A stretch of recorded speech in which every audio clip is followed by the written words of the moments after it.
Hello everybody, Christian from Treasure Town here, and today we're going to be going over the New York State Quarter. We'll be covering everything you'd want to know about it because there are some small specific varieties that you should be aware of on this coin. You can look closely to see if they're there. There's also errors that can make the coin worth more than 25 cents, conditional rarity. There's a fair amount out there. So let's dive right in. I have a presentation. It's super comprehensive, and I'll tell you everything that you need to know to evaluate this coin. This video is sponsored by Whatnot, a live stream auctions and shopping app that I frequently sell coins and collectibles on. My link at the top of the description gives you $15 off your first order when you sign up through it, so definitely check that out. Plus, it's a great way to support my channel since any buy that you make with a new account gives me a nice bonus too.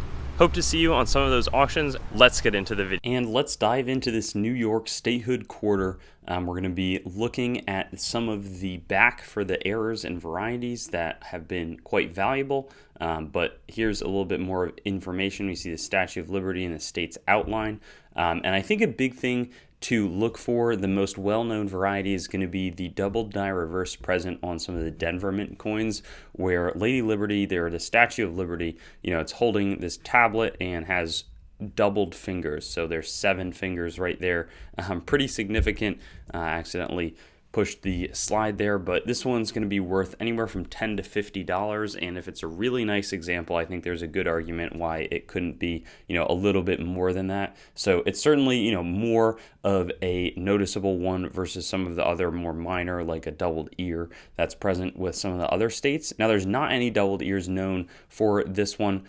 So for the New York, either in the P Mint or the D Mint, if you can certify it PCGS, Mint State 69, it's probably going to be worth doing, but that's so challenging to get that it might discourage too many people from submitting unless they really know what they're doing for those upper grades.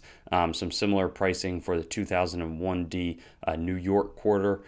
So Mint State 68 is really where you're going to get it, so a grade down, but sort of similar top-end pricing. Now, in terms of the clad proof, don't submit these, nor should you submit the silver proofs. There's just not enough liquidity, not enough to demand where they're really driving up prices, and you're not going to get your grading fees back. Now, in terms of the errors, that's where I think New York shines in addition to that Denver Mint double die reverse. This is a triple clip planchet, a bunch of clips, or 2 clips really, on this side and then a small clip on the other. And it's pretty rare to find triple clipped planchets. The state quarters, a lot more errors occurring from sort of 1999 to 2001 or 2. So this one came in about $65. There's some much more valuable ones like this, which was triple struck. You can see the outline of strikes, here, here, and then sort of a second or a third one like indent right along the reverse, but really, really interesting, and somebody really paid up for it. And I think there's a lot of people who are living in New York, so these errors are going to be worth relatively more compared to lesser known states or lesser populated states.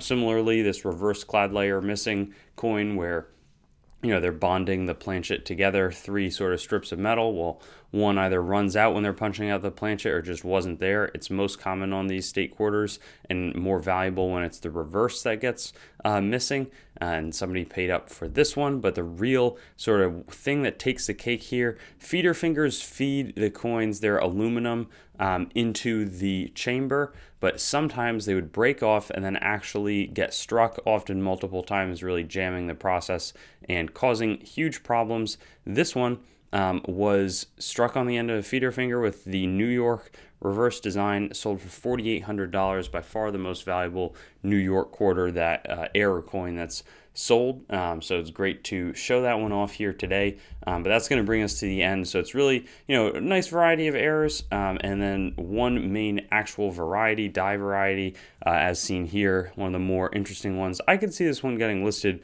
by cherry pickers, especially if somebody found, 50 of them and wanted to grade all of them, and make a little market out of it. I think this is a cool one to be on the look out for, and a great reminder that when you check your change, somebody looked closely at a Denver Mint coin and said, hey, this is definitely doubled. So also a good reminder for looking at designs where you're not even sure if there is the potential for a double die.